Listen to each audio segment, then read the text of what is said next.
What's up, everybody? It's the Power Rankings Podcast, aka the Power Rankings Show. I am your host, Elliot Harrison, and I am pleased to be joined on this fine Thursday. With that, Marcus_Mosher. How are you, sir? I'm doing well, Elliot. How are you? I'm wearing navy, bro. Boy, Yeah, I don't wear black anymore because of you. You it's pretty fair. much ruined that color for me. So yeah, I have to go with other things now. But I have a couple of football thoughts off the top here. I wanted to ask you what's going on with you, either in your football life. My mom listened to our podcast, by the way, for the first time. And she happened to listen to the one where you decided to rank Easter candies without telling me. And this was my mom. My mom said, "Hey, so I picked up our nephew from college, my nephew, her grandson." And she said, we went to dinner, something, and they listened to our podcast on the way. So I guess he pulled it up for her. Mhm. And she said, "Now, I'm just your mother, honey, but do you guys always talk about, you didn't really talk about football." And it's because you were ranking Easter candies going 16 deep on your I, rankings. I go, "No, mom, we don't normally go 16 deep on Easter candy rankings." this is the power ranking show, though, correct? We're It supposed to is. rank stuff every once in a while, right? I enjoyed it. I was shocked, and uh, my brother chimed in as well. The father of my nephew, he said, "No one anywhere in the entire world pronounces it Reese's Pieces." He goes, "It's Reese's Pieces," and I have to agree with that assessment. It kind of Shout out obscured Ellie's your brother. rankings. Yeah. So, any non-football football thoughts in your mind? I have two football thoughts for you. Yeah, we do have a little bit of sad football news that I at least wanted to mention. Daryl LaMonica died today. He was 80. Great AFL quarterback, Raiders quarterback for several years, five-time Pro Bowl quarterback. Uh, Man, it's what a career he had in both the AFL and the NFL. It's sad to hear that. Yeah, so Daryl LaMonica was a backup quarterback for the Buffalo Bills in the mid 60s. And so in the mid 60s, the Bills had a guy named Jack Kemp. He ended up becoming a congressman. And no, I did not read this all on Wikipedia beforehand. If somebody's like, "Hey, nice reading, bro." Um, so Jack Kemp was a pretty good quarterback, but he was what was known as, they didn't have this term back then, but a game manager.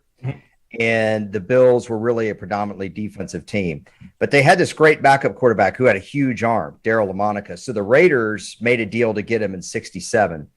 And right out the gate, Marcus, they go to the Super Bowl. They play Vince Lombardi's Packers. If you look at LaMonica's numbers from 67 to 71 ish, I'm not looking at his stats right now, but his touchdown passes in that 5 year span, I wouldn't be surprised if he's like near 150 in just those 5 years. He had several years where he had 30 touchdown passes. He could throw the deep ball better than anyone in pro football, AFL or NFL, Joe Namath included. He also had the classic like football card motion where you stick your forehand out all the way. And I mean, just like your classic quarterback throw, he loaded it up and he threw it. Also unusual quarterback number, not a lot of threes, out there dominating, very unique looking player, I guess you could say. He ultimately got replaced in 72 by a young kid they liked a lot, Kenny the Snake Stabler. Mm-hmm. And Stabler became the full-time starter in 73, and Stabler ended up being MVP the next year and made the Hall of Fame. Daryl LaMonica's Hall of Very Good, I guess you would say. Yeah, very good. Yeah. But a really nice career. I would also say this. So for his career, he averaged almost 15 yards per completion. And actually, during his Buffalo days, it was 16.7. Just to put that in perspective a little bit to today's NFL, the NFL leader this year was Jimmy Garoppolo at 12.7. He averaged 4 yards more per completion than the top quarterback this year. It's pretty incredible. Oh, yeah. I mean, they had Freddie Blitnikoff, who's in the Hall of Fame, from your neck of the woods, right? I believe. From Erie. Yes.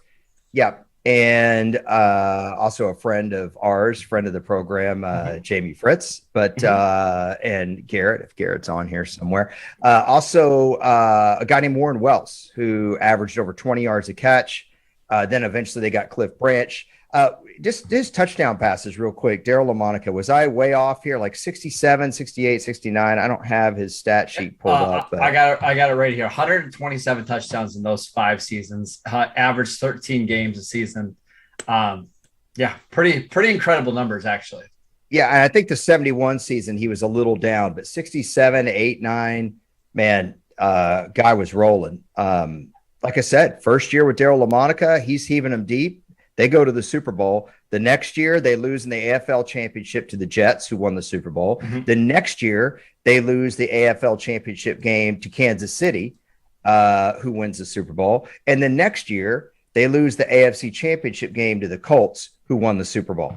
So the Raiders were eliminated 4 years in a row by the team that won the Super Bowl. And so also he was coached by John Madden. Anyway, really interesting player. His backup before Ken Stabler was George Blanda, who was 43 years old and played until he was 48. Pretty cool stuff. A couple football thoughts. We're going to bring Chad Ryder in here in just a second. We've been doing a mock draft. Well, I haven't been doing it. Marcus and Chad have been doing it over email. I don't look at it. I like to react to what they're doing. If you're watching along on Brinks TV, we got a rundown set up for that.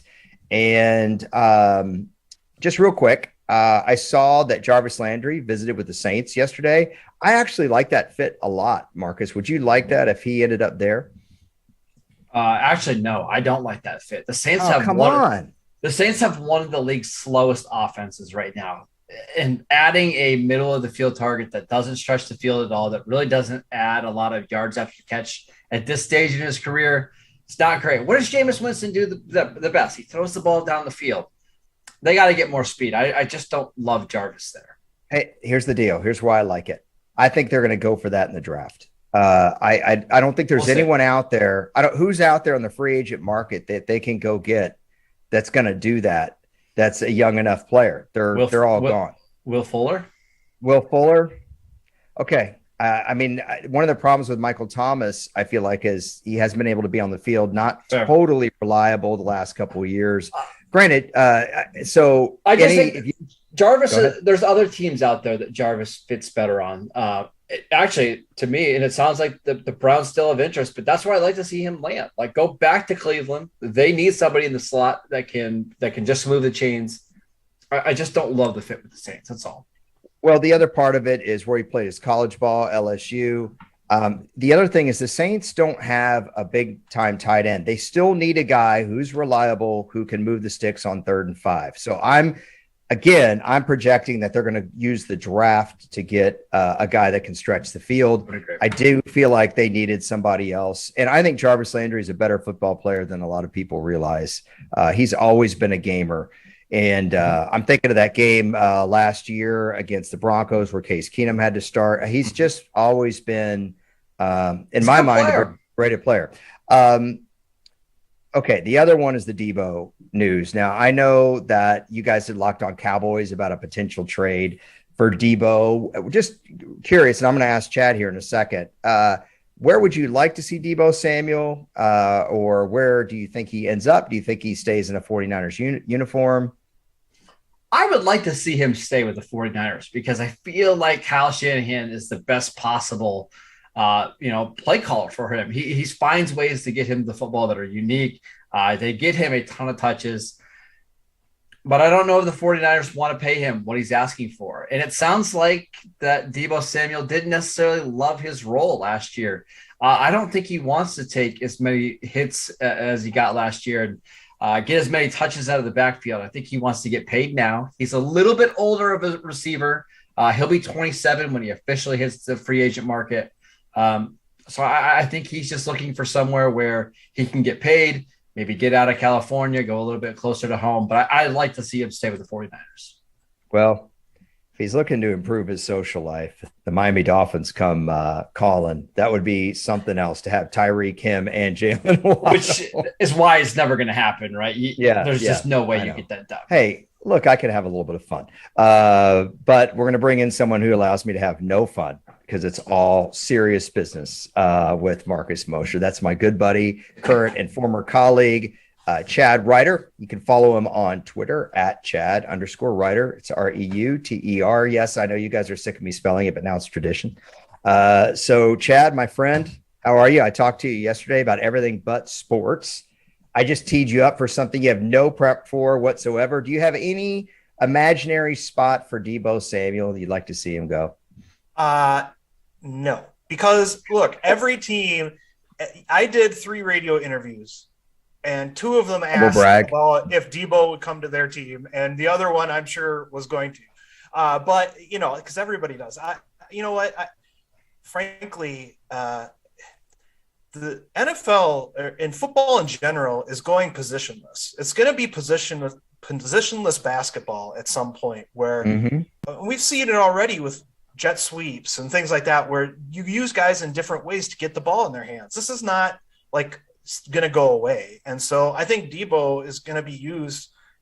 I don't know if the actual issue with him is the way he's used or if he just wants more money. If he just wants more money, then, you know, they'll maybe just make it right by him. But you know what? I think it's going to be, I'd love to see if he ends up anywhere. My guess is that he ends up staying and they work it out. That's my guess. But you know, the whole NFL is looking for Deebo yesterday. Yeah. Finding Deebo, that's like a movie, right? Is that yeah, I like that. You know, it's kind of like season 2 of Star Trek when they brought Chekhov on. They put him in a wig like the lead singer of the Monkees. But, you know, as Spock left the science area, Chekhov would just walk over there. Right. And whoever took, you know, Sulu would take his place, and they were positionless, you know, on the Enterprise. And we lost Marcus about 19 seconds ago. So training is important. Can I play a game with Chad that we were playing before you came on, Elliot? Because you took forever. Play a game of Chad? Okay. Play a game with Chad. I was playing this game. I was just naming random draft prospects that aren't going to be drafted to see if he knows them. You want to play around, Chad? Okay. Live. Are you ready? Sure. Yeah. Do you know who Isaiah Weston is? Yeah, wide receiver out of Northern Iowa. Lean guy. Seemed like every time I watched him, he ended up on the ground with an injury or something. But, you know, like Christian Watson light, sort of. Same kind of guy. It's incredible. That's that's my 49th ranked receiver, and Chad just pulled up a scouting report without even looking. That's awesome. Yeah, and it's sad because, you know, I feel like we can only pull up my expertise when someone passes away, and it's the worst. It's just the worst. But, you know, I didn't even know about Daryle Lamonica passing away until you said that, and but I actually, because we were only talking about somebody when they pass away, but you just mentioned Chad's expertise. I wanted to ask you guys, is there, and Chad, I'll start with you, is there anyone like Daryle Lamonica in this draft? A setup, pocket, deep ball thrower where that is his strength, throwing outside the numbers, 15 yards down the field, skinny posts on a rope, and the vertical ball, maybe not the greatest movement. Not that Lamonica couldn't move around the pocket, but, you know, like as a running quarterback. Who fits that profile in this draft? Well, I think we would both agree on the same person, Marcus, to say first is Carson Strong from Nevada. He, you know, does have a strong arm, and you know, in Mobile, the ball hung up in the air a little bit more against the wind than maybe people thought. But you know, on his tape, he's constantly making very good throws downfield, and he is not mobile, partially because of just his build, partially because of knee injuries in his high school and college career. So that would be the closest one I would come with at this point. Yeah, and as a little bit of a segue, we're going to talk about him in just a little bit in our third round mock draft. Yeah, let's get to that. Just real quick, too. Obviously, no disrespect to Daryle Lamonica. I was kind of teasing Marcus. We don't talk about a lot of history here, but like I said, if you if you're cruising around on the internet later, go to Pro Football Reference. Check out this guy's numbers. I think you'd be really surprised. I mean, 34 touchdowns in 1969 and went 12-1-1 as a starter, guys. You know, they threw a lot of interceptions, but they also threw a lot of deep balls at that point. So it was a fun brand of football.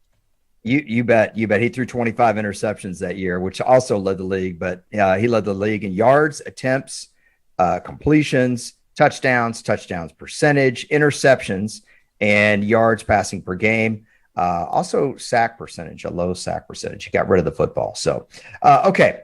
Let's get to what our headliner is today, though, and that is the mock draft that Marcus and Chad have been working on now for a couple of weeks. They've been doing it over email. It's pretty cool. We did a first round. We went over each pick.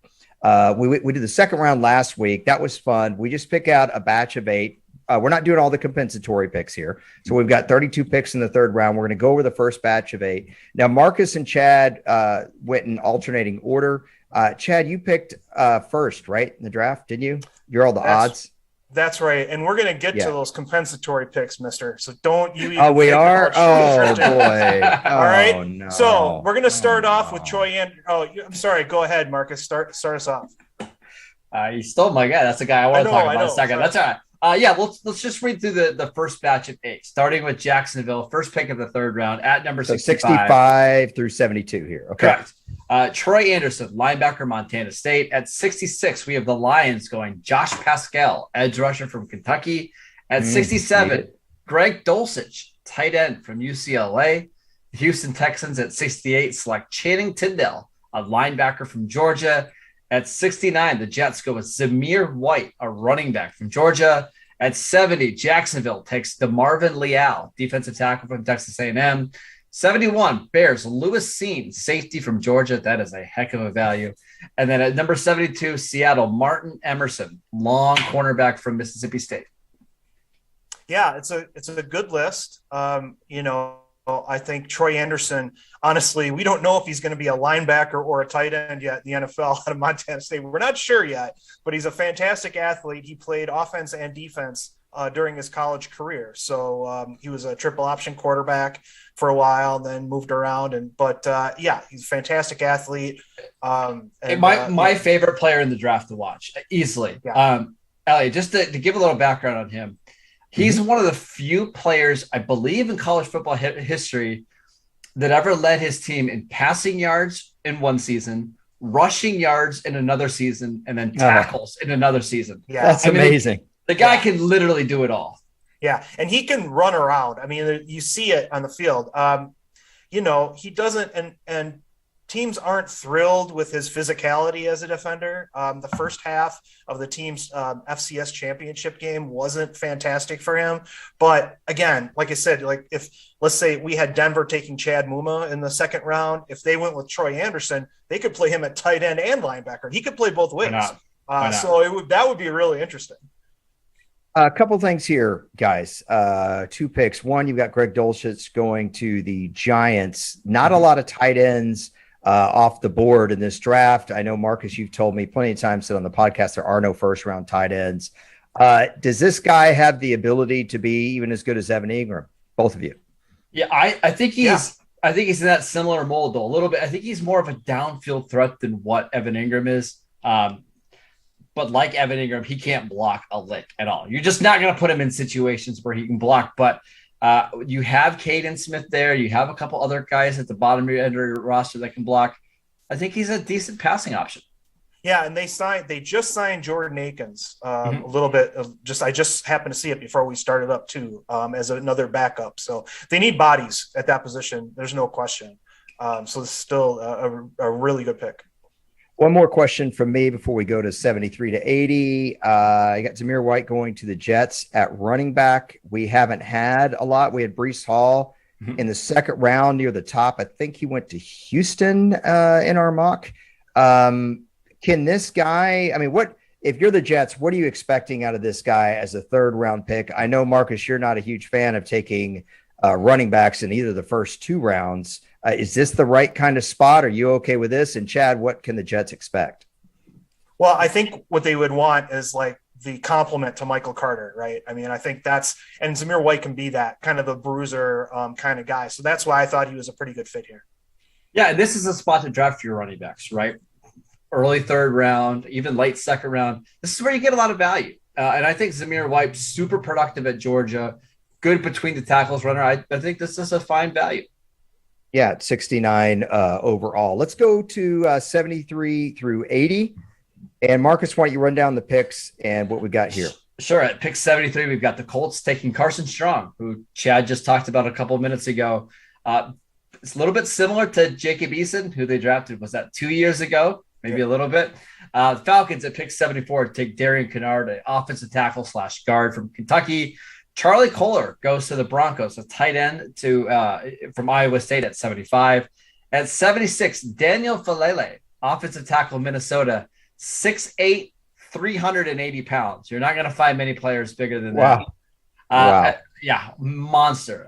Then at 77, the Minnesota Vikings took Jelani Woods, another huge tight end from Virginia. 78, the Browns take Khalil Shakir, wide receiver, Boise State. Chargers at 79 take Justin Ross, a wide receiver from Clemson. And then the Texans at pick 80, John Mechie III, wide receiver, Alabama.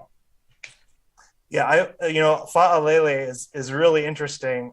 He's down to 380 pounds, right? I mean, he was last year, or in 2019, he was over 4 bills for sure. And he didn't play in 2020. And this year, he looked relatively svelte at 385 whatever pounds that he was playing at. But he's not an elite athlete or anything like that. He's sort of in that Zach Banner kind of area of just a big guy or Max Starks, who had a really fine career for a long time. So I think he could make it. He's really interesting. And the one guy that was bigger than him in the last 25 years or so, Aaron Gibson out of Wisconsin, the offensive lineman, didn't really stick with the Lions, but I was in a building once when Aaron Gibson walked up the stairs at Wisconsin, and that building shook. I mean, that dude moved concrete. So, Fa'alele is a really interesting story. And the Ravens had a lot of success with Orlando Brown, who was a third-round tackle from Oklahoma. I mean, he's not as talented as Orlando Brown is, but you're still talking about one of these 350-plus offensive tackles that the kick slide's not going to be great. They're not going to have the sweetest feet, but their power and length, and especially in that offense, you can get by with it. Yeah, them or the Titans. Those are the two landing spots for him, I think. I wanted to ask you guys, both of you, you said he's 6'8". So the tallest guy in NFL history that we know of is Too Tall Jones. He was 6'9". He was the number 1 overall pick in the draft out of Tennessee State, I believe. Yep. You had Dan McGuire, 6'8" quarterback for Seattle. You had Chris Canty. Marcus, I think he was 6'8" as well. 4th round pick out of, was it Virginia Tech? I can't remember, in 2005. Virginia, I'm sorry. Yep. And I know Chris, he would definitely hammer me for that. With glasses on, Chris Canty would hammer me. It's so funny. He looked like the hugest accountant I ever worked with. I'm trying to remember, though, see if you guys can remember. Around 2009-ish, the Ravens had an offensive lineman that was 6'8", maybe 6'9". He was like there's a few of them. There's a few of them. Who was it? Dunlap. King Dunlap was 6'9". Trenton Brown, 6'8.5". Colton Miller, 6'8.5". Brendan Curtin, 6'9". Dennis Rollins, 6'9" and 5'8". Dan Skipper from Arkansas a couple years ago, 6'9". Cowboy guy, yeah. Dallas Cowboy, undrafted free agent, still in the league, playing guard. The last I checked for Detroit. So is it King Dunlap that I'm thinking that played for the Ravens and was about 6? He was the only guy as tall as Too Tall. Anyway, okay. One other question about this batch of players. I want to go back to Carson Strong real quick. Look, the Colts, I think they were a Super Bowl contender if they got better quarterback play at the end of the season. If you put them in the tournament, I think they could have beaten Cincinnati. Most likely, though, the playoffs are going to either go through Buffalo or Kansas City. We know those places can get cold and windy in January. Does this guy have that kind of arm that 15-yard out on the road in 10-degree weather when it's windy is still going to get there? I think so. I mean, I think he's got that potential. As he gets healthier, you can hope he gets healthier so he can because you throw from a base, right? He's got to make sure that base is healthy. They can, with Matt Ryan around, they can wait a little bit to see how fully healthy that knee gets. And he's got the arm strength to do that kind of stuff. And he's not a 2022 really pick, I don't think. He's really a 2023 kind of guy. But I think of the guys in this class, and I would trust him a lot more than Jacob Eason to run an offense and all this stuff. I understand where you're coming from on for that. A variety of reasons. Yes, exactly. So, I mean, but he's got the mentality to take over right away. It's just whether his knee is going to be ready to play this year. That's the question. Now, we should also say, just really quickly, because you're right, the knee is a big issue. And it's not like he had an ACL injury or something like that. He's got more of liaisons on his knee or something like that, where that's right. Lesions on it. He had it in high school. He's had several different. Yeah, it's been a multiple group of surgeries. So it's a long-term thing. It's not just like an ACL where he's going to be back in 9 months. It's deeper than that. Yeah, that's right. I almost made a really bad 80s movies reference, Chad, that only you were going to get. I was going to say dangerously liaisons, but sorry. Terrible. I meant lesions, but go ahead. Sorry. Yeah. No, I loved it. I just wonder, obviously whoever is going to get a starting job in the AFC is going to have to be able to throw the ball in those places. Of course, when I asked that about Buffalo and Kansas City, I could tell you, Chad, Marcus was thinking, what do you mean? It's going to be in LA in the AFC Championship because the Chargers are going to be hosting the AFC Championship game. But here we go. All right, did you order your Chargers polo yet? That we're going to I'm waiting for you to order it. All right, let's look at picks 81 to 88. Marcus, tell us what we got. All right. First of all, before we even get to the picks, this is my favorite group of players just to talk about because so many fun stories here. But 81 with the Giants, we have Cam Taylor-Britt, a cornerback from Nebraska. At pick 82, Brian Asamoah, linebacker from Oklahoma.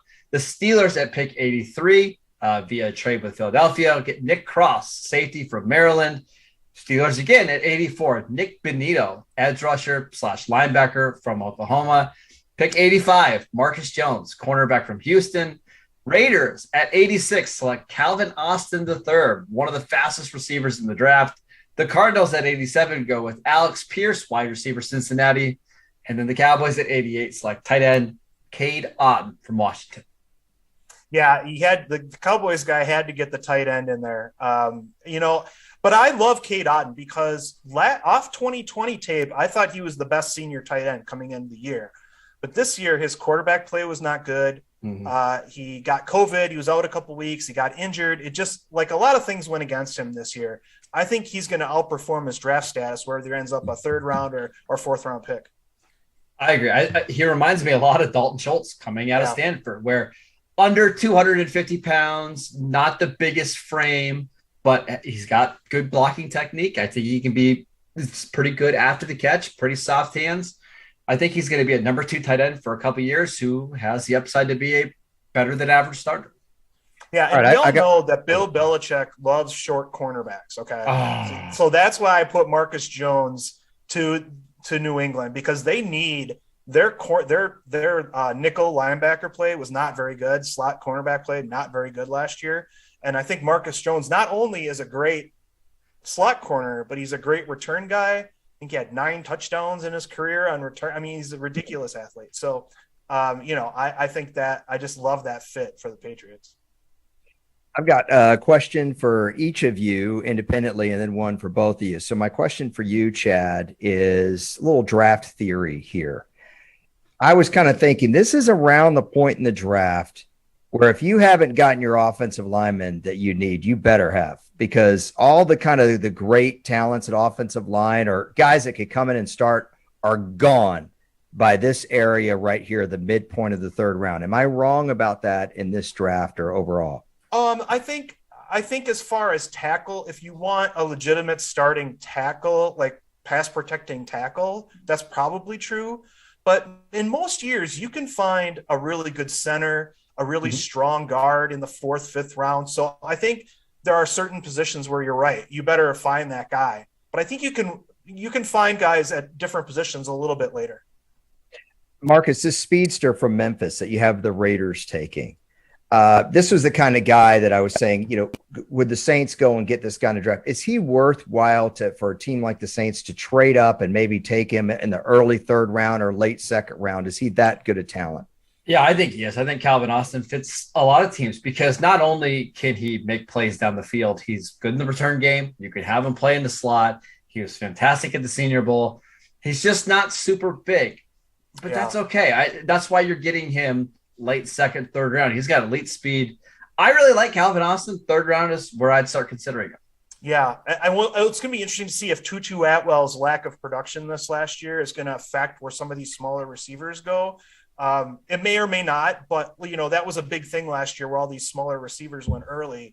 And I'm wondering if teams are going to keep doing that or back off that a little bit. Sure. I'm not sure. Elliot, really quickly, last Friday we did a show on the most versatile players in NFL history. Yeah, it was a really good show.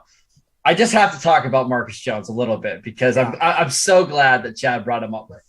Probably my favorite player in the class. So he is a outstanding slot corner, as Chad mentioned. He has an interception for a return on defense, 6 kick returns for a touchdown in his career, 3 punt returns for a touchdown for touchdowns in his career. And this year at Houston, he played wide receiver for them because they needed some help on the outside. He scores a touchdown there. So I'm not great at math. That's like 14 touchdowns that he scores. Wow. All 3 phases of the game.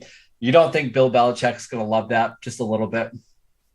You know, I was going to ask you guys who your favorite story was. Apparently it was this one. We haven't talked about the Falcons much. Just real quick before we leave this batch, Brian Asamoah, what can you guys tell me about him? I'll go ahead and go. This is a linebacker that I really like. Small, 6 foot, 225 pounds, but a really, really long wingspan. He tackles high, but if you want one of these prototype weak side linebackers that can just fly sideline to sideline, that's it. And the Falcons have had a lot of success with that, with Deion Jones in the past. So I think he's somebody that you draft now, set him behind Deion Jones for a year, and he's your weak side linebacker in 2023. I see Chad nodding his head. So I guess once he agrees with your assessment. I was going to ask, is he more Lance Briggs or more Dexter Coakley? But we'll go to the next. Definitely more Dexter Coakley. Okay. That's what I thought. Appalachian State, Dexter Coakley. I can't remember. Yeah, I think so. State, 97. Mountaineers. Okay. Let's go. Our colleague, your colleague still, Chad, Daniel Jeremiah was quarterback on that team after Dexter Coakley left. Okay. 89 to 96, Marcus, back into the 3rd round. What we got? We get the Bills picking at 89. Tariq Castro-Fields, a cornerback from Penn State. The Titans at pick 90. Cole Strange, a offensive guard, but really more of a center from Chattanooga. 91, we've got Tampa Bay selecting Demarius Mathis, a cornerback from Pittsburgh. Patriots at number 92 select Matthias, the defensive tackle from Alabama. 93, we've got the 49ers taking Velus Jones Jr., wide receiver from Tennessee. Chiefs back up at 94, select linebacker Brandon Smith from Penn State. At 95, we got the Bengals taking, can you please pronounce his name? The tight end from Maryland? Chig Owonkwo. Chig Owonkwo, there we go. Yep. And then at 96, we've got the Broncos selecting Myjai Sanders, edge rusher from Cincinnati. Yeah, no, I love Owonkwo. I mean, I think he's like the Joe DeGuara of this draft in terms of a undersized tight end who's just smooth receiver. Little Jonnu Smith-like? Little Jonnu Smith-like? Yes, exactly. And Cole Strange out of Chattanooga is, like you said, he's a center. Showed out well at the Senior Bowl. Really versatile guy, center guard. He's going to be, and I know Elliot loves talking about guards, so I wanted to bring up Cole Strange a little bit more and talk about him. And Myjai Sanders is a very interesting guy because he got sick before the combine and ended up weighing in at 228 pounds, which was a bit of a shock. And so he's back up now into the 240s, but that's a little bit of a concern for teams when a guy gets sick and he can drop all the way down to that. But he's got good length. He's a really good player. So it'll be interesting to see how that affects his draft stock. You're going to love Cole Strange once you see him in the NFL because he wears absolutely nothing on his arms or his hands. Nothing. It's just like a kid from high school goes and suits out there. You saw him at the Senior Bowl and you're like, what in the world? This is like the weirdest looking athlete I've ever seen. And he dominated. It was awesome to see. And my 49ers pick plays into the Debo stories a little bit because Velus Jones was at USC, transferred to Tennessee, got a chance to be more of a receiver at Tennessee. He was more of a return guy, at USC. So if Debo ends up getting traded, Velus Jones would be a really good guy to plug in. He's not exactly the same, obviously, but that would be a pick they could use to kind of make up for that loss. I'm trying to remember if Justin Tuck did that early in his career, Marcus, what you're talking about. And also Michael Bennett always had that weird look because his shoulder pads were like middle junior school high pads. Yeah, the middle school shoulder pads. Yeah. I want to ask you guys about a prospect here that you mentioned. So, Marcus, sometimes we talk about Vegas odds. I'm pretty sure when we did our Vegas odds pod on the Super Bowl, wins. Tampa Bay was at the top of that list. A lot of people think they're going back. When they got started against Dallas last year, I remember when Murphy Bunting got hurt, I said, Marcus, I think their secondary is the only thing that's going to keep them away from the Super Bowl. You guys have them taking a corner, Damari Mathis out of Pittsburgh here in the third round. That's their first defensive back off the board. Is this a guy that could step in and help? Because remember our last pod, I told you guys, I feel like when you're a team like Tampa or the Rams or the Bills, and you think we are potential Super Bowl champs, I almost want to take a guy that's smart enough to start now, even if I know maybe another player's upside down the road is greater. What do y'all think in terms of that argument and this player?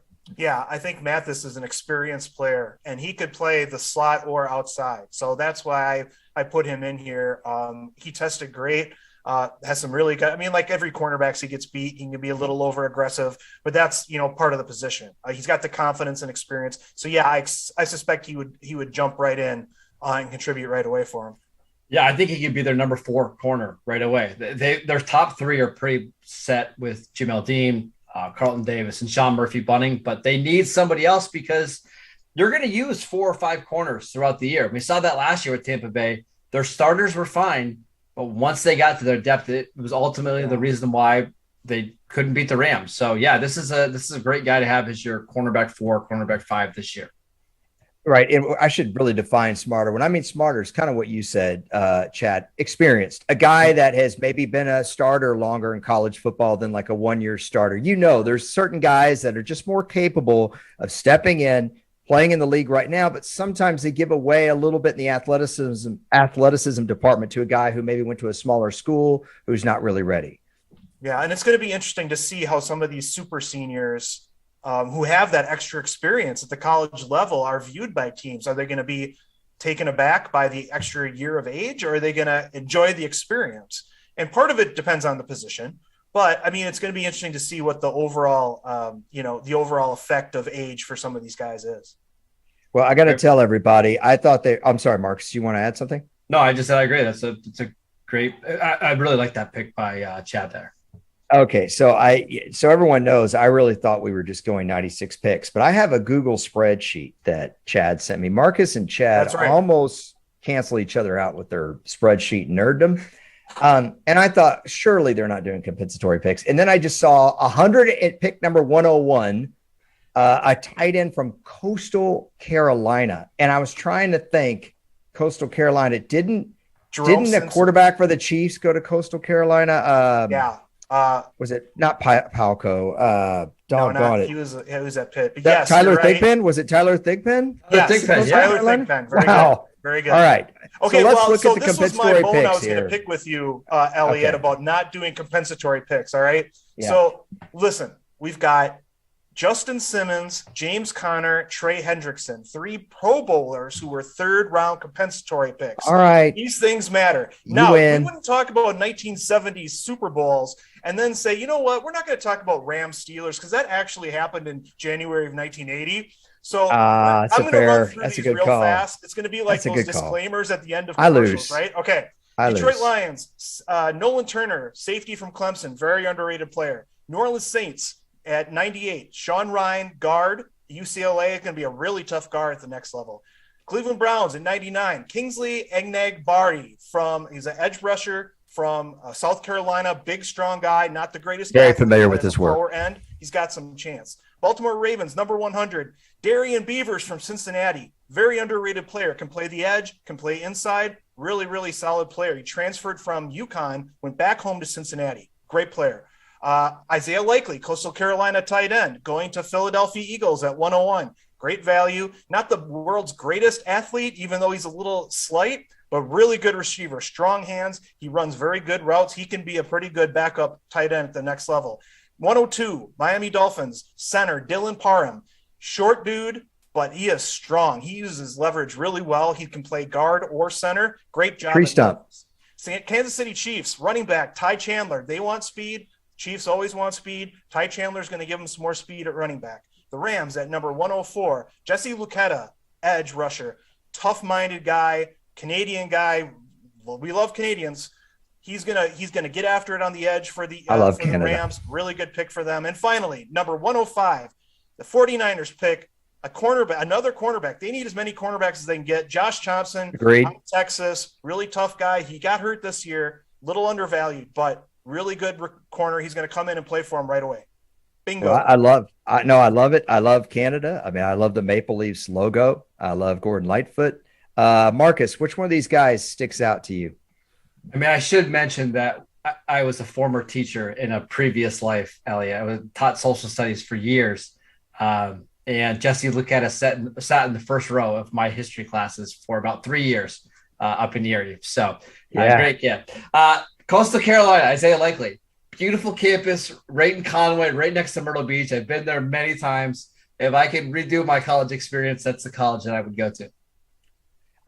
Chad, I love it how Marcus, who's all of not even 31 yet, is like, look, I taught social studies for years. I mean, like, he was teaching at 12. I did. I got hired right out of college to teach like a senior government class. Teenagers, Elliot, because 1 year seems like 5. I was done after 4 years, man. Yeah. Speaking of done, Courtney's kind of giving that look like, this podcast kind of winding down yet? Look, yeah. So, okay. So Chad, of these compensatory picks, anyone that you want to underline? No, I mean, my 7-round mock draft comes out tomorrow, and I told Marcus that at 102 Miami Dolphins, I hadn't taken Dylan Parham because even though he's not, again, the tallest guy or the biggest guy, he's just a really solid player who stood up to anybody who came up against him in Memphis, including Logan Hall, at Houston, who could end up in a first-round draft pick. And after like one play, Logan Hall kind of got the best of him, but the rest of the time, Parham just shut him down. He was just like, no, you're not doing that. So that guy for the Dolphins who really need a center, this is a great pick. Yeah. I was in Dallas when the Cowboys won 3 out of 4 Super Bowls. Their starting center that they got in 1989 out of Pittsburgh was a guy named Mark Stepnoski. He was an undersized center on a giant offensive line, but he was a master of leverage. Right. And Moose Johnston and Emmitt Smith, when they could read by Stepnoski's block, their favorite play was a lead draw, which often went right by the center. You read their leverage and they get under that guy's shoulder pad. And honestly, it doesn't matter how big. And Mark Stepnoski had it. Remember, Chad, you followed the Packers closely. Mark Stepnoski was blocking guys like Gilbert Brown. Yeah. When y'all were talking about the biggest football players you've ever seen, Gilbert Brown is always my first go-to. Yeah, I know there's been some big boys. I've never seen anyone like Gilbert Brown. Yeah. No, it's an important part of the game. That's why like taller offensive tackles have issues sometimes with leverage on the outside. That's why, Dwayne White out of Louisville, Dwight Freeney, Indianapolis, short guy on the edge. But man, he could get leverage. If he wasn't using his spin move to get around a tackle, he can get under the pads of his guy and drive him back. And so, you can win. You can win in the NFL when you're short, when you use your leverage effectively. Mark Stepnoski from Erie, PA. Shout out to you.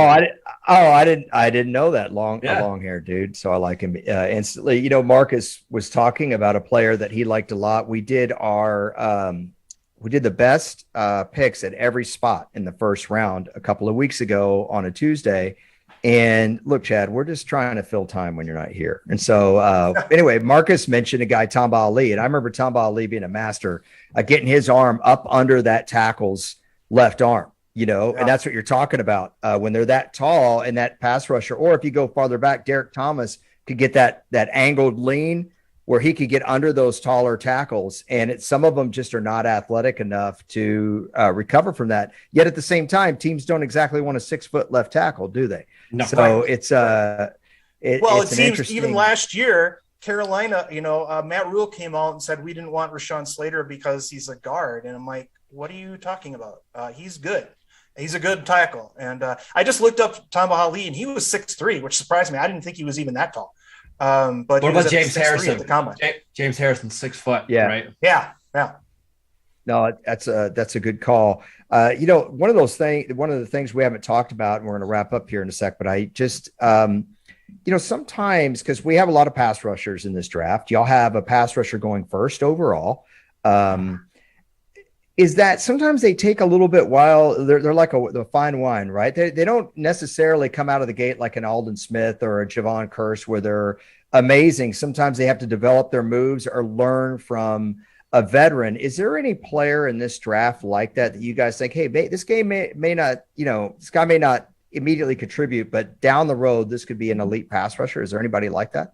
Marcus, you're smirking. I'm thinking about Trayvon Walker, who from Georgia, who might end up being the #1 pick in this class. He's somebody who needs a lot of development, and he's probably not going to be a big sack guy in year 1 or maybe even year 2, but you're hoping by the time he turns 25, 26 years old, you're getting a Julius Peppers type of edge rusher.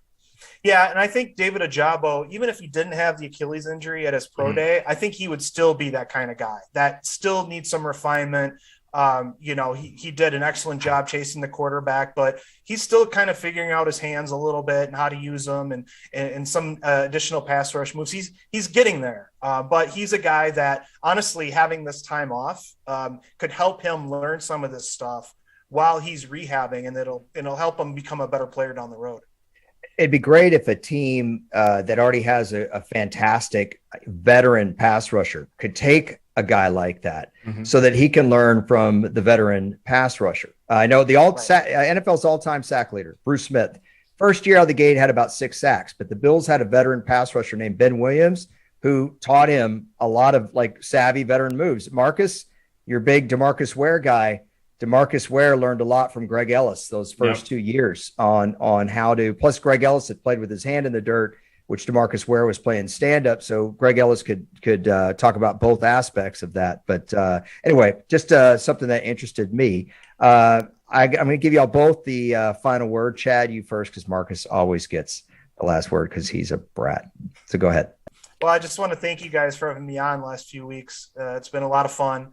And I'm glad we got to go a little deeper in the draft. And I really appreciate you guys having me on. Oh, you bet. It's been a lot of fun. You can also check out Chad tomorrow on the Locked On Cowboys podcast. If you want more Chad Ryder, tune in for that. Yeah, because Chad Ryder is going to be done in about 10 days. You're not going to see him for about 6 months after next weekend. I'm going to be sipping a pina colada on a desert island somewhere for a while. So, or hanging out at Elliot's house. I don't know yet. But no, I appreciate that. NFL.com 7-round mock draft coming out tomorrow.